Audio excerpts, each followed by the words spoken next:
Bonjour, je m'appelle Mathieu Thomas et je suis sportif de haut niveau en para-badminton. À 17 ans, on me diagnostique un cancer. J'avais des douleurs au niveau de la jambe droite et on ne savait pas trop ce que j'avais. Et à l'IRM, quand on découvre que j'ai une tumeur, tout de suite, en fait, je sens la gravité des choses parce que le médecin me prépare à ça. Et je le remercie vraiment pour ça parce que ça m'a préparé psychologiquement à affronter le cancer. Le médecin, pour m'enlever cette tumeur, est obligé de me sacrifier le nerf parce qu'il passait à l'intérieur de cette tumeur. C'est ma mère qui est là à mon réveil, qui vient m'annoncer réellement que l'opération s'est bien passée, mais que malheureusement, ils ont dû couper ce nerf. Et en enlevant et en coupant le nerf, ça va me laisser une paralysie à la jambe droite, sur la cuisse. Donc j'ai plus de sensibilité, j'ai plus de muscles. Voilà, je pense que je peux pas parler parce que je suis intubé. Et c'est ma mère qui m'annonce ça. La seule réaction que j'ai, c'est que je pleure. Tout simplement parce que c'était douloureux. Je vois aussi ma mère pleurer. Je pense que c'est un moment très très douloureux pour nous, mais qui restera vraiment dans nos vies à tous les deux.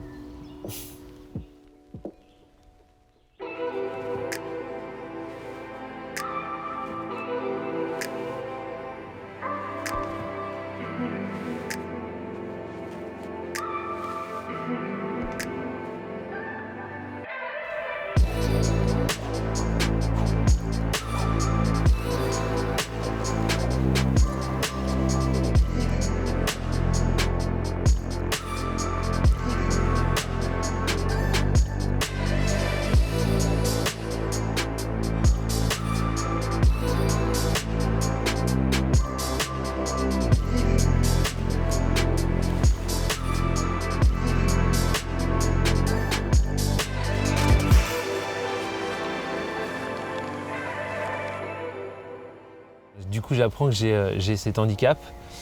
Et du coup, pour moi, où c'était très bouleversant, c'est que je faisais du basket, j'adorais ça. Et même pendant toute cette phase de cancer, ce qui m'a permis de tenir, c'était de faire du basket avec mon frère. Et un autre moment aussi douloureux, c'est quand j'explique à mon frère que je pourrais plus faire du basket avec lui comme avant. Je pense que lui, il l'a aussi mal vécu parce qu'il n'était pas préparé à ça, moi j'étais pas préparé à ça. Et en fait, tout le monde n'était pas préparé au fait que j'ai un handicap. Cette phase de deuil a été longue pour moi. Et donc du coup, j'ai arrêté le sport. Je me suis concentré sur les études à fond. Je me suis lancé un autre combat en me disant, bon voilà, enfin t'es en vie quand même. C'est génial, donc maintenant, ne perds plus ton temps. Perds plus ton temps et fonce et excelle dans tout ce que tu vas entreprendre parce que la vie peut être courte. De mes 18 à mes 30 ans, je cache mon handicap, je le montre à personne, tout simplement aussi parce que mon médecin il m'a dit une chose, c'est tu ne pourras plus courir et tu ne pourras plus marcher normalement, tu boiteras. Et moi ça a résonné dans ma tête de me dire non, tu ne me dis pas ce que je ne peux pas faire. Et au final c'est une très bonne chose qu'il m'ait dit ça. Au début je lui ai dit mais il est con ce mec de me dire ça. Et aujourd'hui, je le remercie parce que grâce à lui, ça m'a boosté. Je suis rentré en centre de rééducation et je suis allé voir mes kinés en leur disant « Bon, vous faites ce que vous voulez. Moi, ce que je veux, c'est que je ressors d'ici, mais je marche. Normalement, je ne veux pas que ça se voit et on va apprendre à courir. » Le fait que j'ai appris à que ça ne se voit pas et d'être un peu comme tout le monde, ça m'a permis de le cacher jusqu'à mes 30 ans. Donc du coup, je me fonds dans la masse. Et typiquement, j'arrivais très bien à me fondre dans la masse. Et dans la vie de tous les jours, la seule chose qui se voit, c'est de monter des marches. J'étais quelqu'un, au contraire, de très courtois, parce que je laissais passer tout le monde pour être la dernière personne à monter les marches. Et donc du coup, je trouvais plein d'astuces pour pas que ça se voit.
J'ai toujours été sportif. C'est juste que pendant de mes 17 à peu près à mes 25 ans, j'ai un peu arrêté le sport parce que déjà je me suis concentré dans mes études, mais j'avais un peu de mal quand même avec cet handicap et j'arrivais pas à faire comme avant. Et une fois que j'ai réussi à dépasser ça, de me dire en fait maintenant je me réapproprie mon corps, que je peux dépasser ça, je suis reparti à faire du sport, j'ai fait de la natation, j'ai fait du vélo, j'ai fait plein d'autres sports. Les JO de Londres ont aussi développé quelque chose dans ma tête inconsciemment. Ça a montré que il y avait des athlètes paralympiques, on n'en parle pas. Et depuis Londres, on a commencé à en parler. Et je pense que ça a fait un petit cheminement dans ma tête, tout simplement parce que je me dis, mais mince, j'adore le sport, j'adore faire ça, j'ai un handicap, mais en fait, le plus grand défi que tu pourrais te lancer, c'est d'aller faire les Jeux paralympiques. Et là, je me dis, mais oui, c'est ça. Grâce à ça, grâce au sport, tu vas pouvoir faire quelque chose de grand parce que tu as un handicap. Et là, en fait, tout bascule. Parce que je m'autorise et maintenant j'accepte cet handicap.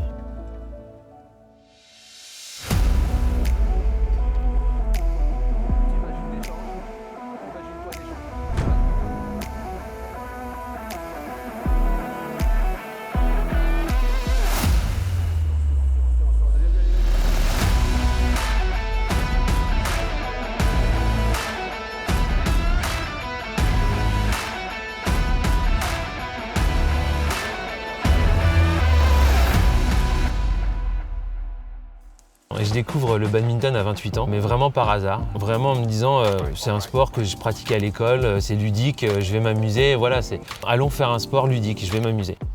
Et là, je découvre le badminton, vraiment, je vois ces joueurs qui tapent dans le volant, ça va vite. C'est des trajectoires que je ne voyais pas en fait. C'est plus le badminton que je faisais dans mon jardin avec des volants qui partent dans tous les sens à cause du vent.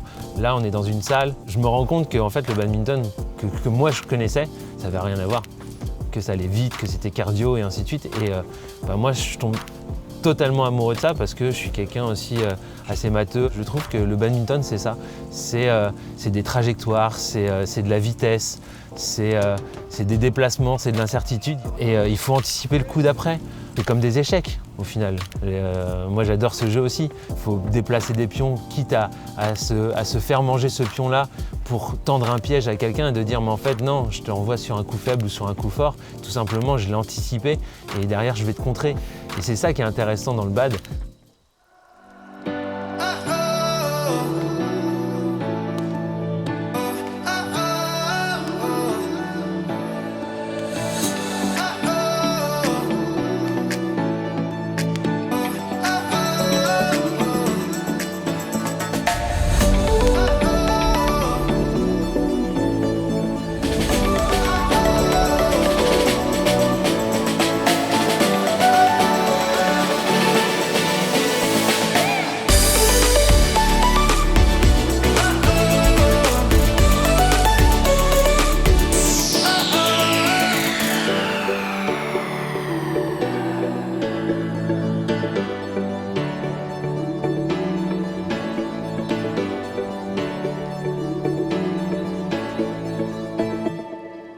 J'adore tellement ce sport que je me dis que j'aimerais bien aussi faire de la compétition. Toujours en valide. Donc je fais mes premières compétitions, une catastrophe. Mes premiers débuts, stressés comme pas permis. Mais j'adore. J'adore ce sentiment. Et surtout, je découvre en fait cette première année qu'il y a les championnats de France de para-badminton. Moi, je faisais un peu de la compétition, mais là, je vois qu'il y a les championnats de France de para-badminton. Je loupe la première édition, mais au moins, j'apprends que ça existe. À ce moment-là, j'ai 30 ans. Ça faisait 2 ans que je faisais du badminton et je vois ça. Et donc du coup, je me renseigne, je contacte directement Sandrine Bernard qui est entraîneur national de l'équipe de France. Et je la contacte, je lui dis voilà, je suis intéressé, j'ai un handicap, j'aimerais me lancer dans le para-badminton. Et là, elle m'invite au premier stage de l'équipe de France. Donc je rencontre tous ces joueurs de badminton. Et là, je vois aussi que mon handicap, c'est rien. Je vois des personnes qui sont en fauteuil. Je rencontre David Toupet. Alors, je ne connaissais pas David Toupet. Je ne m'intéressais pas au haut niveau non plus, au bad. J'apprends que c'est un ancien sportif de haut niveau qui a un accident de ski. Et je vois ce qu'il fait sur un fauteuil. Et je me dis, mais c'est fou. Je rencontre des grands noms du para-badminton. Je me libère totalement. Je me sens bien dans cette famille de para-badminton. Et j'ai envie en fait, j'ai envie d'y aller, j'ai envie de découvrir ça. Et donc je vais en Espagne, première compétition internationale, où je vais me classifier. C'est énorme ce moment-là aussi parce que je vais me faire classifier avec les médecins.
J'arrive sur cet Open en Espagne et les médecins me classifient dans la catégorie SL3, tout simplement parce que j'ai un handicap à ma jambe droite et je suis aussi droitier.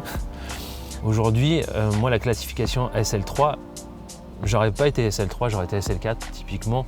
Je pense que j'aurais eu tellement de difficultés, mon handicap aurait été tellement fort sur un grand terrain pour me déplacer que j'aurais pas fait ce chemin de haut niveau, d'aller dans ce sport là-dedans. Donc cette classification SL3 pour moi elle a été tellement importante, ça a été un fait marquant de mon ascension, de tout ce que j'entreprends aujourd'hui. Et donc du coup, le fait d'avoir cet handicap, je ne peux pas faire de fente et ça me déséquilibre totalement. Donc du coup, ils me mettent dans cette catégorie SL3. Et en fait, c'est que je joue en simple sur un demi-terrain. Donc tout ce qui était déplacements latéraux sont compliqués pour moi. Et surtout quand il y a de l'aléatoire. Par contre, en double, à deux, on joue avec les mêmes règles. J'ai les mêmes règles que les valides. Voilà, juste en simple où je suis sur un demi-terrain.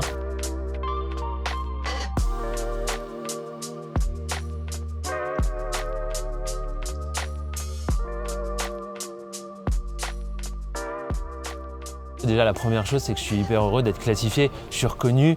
Pour moi, c'est libératoire. J'accepte mon handicap. Et je me dis, ça y est, je suis enfin dans cette famille, cette grande famille du handisport. Et je peux aller faire des choses. Et première compétition, je rencontre le numéro 1 mondial. Je le vois, hein, et je me dis, je suis plus grand que lui. Je vois son handicap, il est une hémiplégie, donc du coup, à la fois à la main, à la jambe. Et je me dis, mais en fait, je vais le battre. C'est facile. Et en fait, il me met 10 et 10. Et au final, ça m'a donné une force, ça, tout simplement parce que je me dis, avec son handicap, j'ai l'impression que je suis moins handicapé que lui, alors que pas forcément. Mais je me dis une chose, c'est que si lui, il arrive à me mettre 10 et 10, moi en travaillant, pourquoi je pourrais pas le faire ? Et aujourd'hui, c'est ce que je me suis donné comme objectif, c'est d'aller le battre. J'ai toujours pas réussi en 7 ans, il est très fort. Mais je me rapproche, je travaille dur pour ça et en fait ça me motive. Et peut-être que j'arrêterai ou j'en sais rien, mais pour moi je me suis mis aussi ça comme objectif personnel.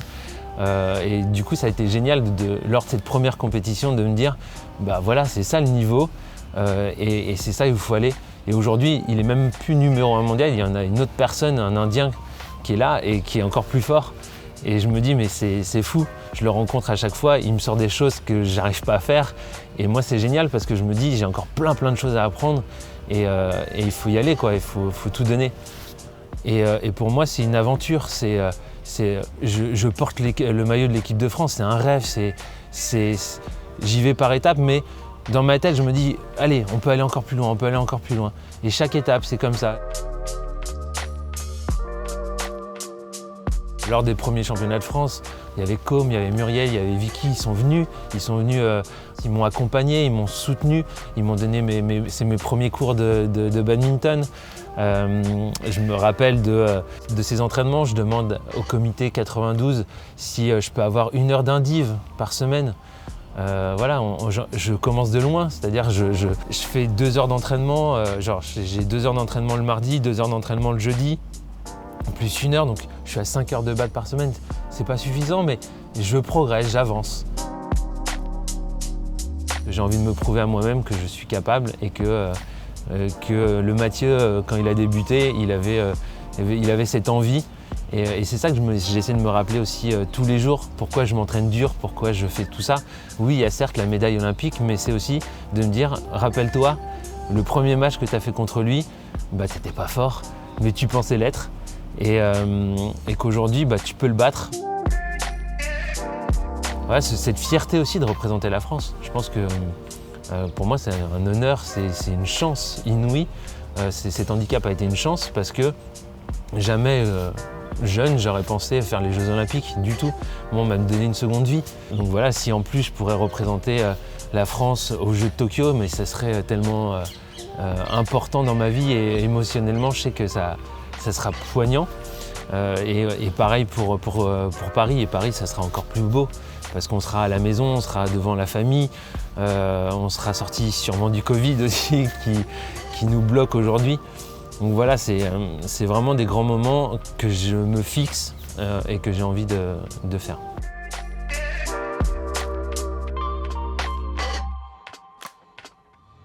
Bon voilà, j'espère que vous avez passé un bon moment en ma compagnie, que vous avez pu apprendre plein de choses. N'hésitez surtout pas, si vous avez d'autres questions, à le mettre en commentaire. Et surtout, partagez cette vidéo, c'est important pour toutes les personnes qui créent des vidéos dans le badminton. Qu'on parle de badminton, qu'on étende notre grande famille du badminton et surtout que ça permettra à d'autres personnes de suivre et qu'on crée plein d'autres épisodes par la suite. Voilà, en tout cas, vous pouvez me suivre sur mes réseaux sociaux, suivre les réseaux de Creative Badminton et puis je vous dis à très bientôt, à très vite pour de nouvelles aventures.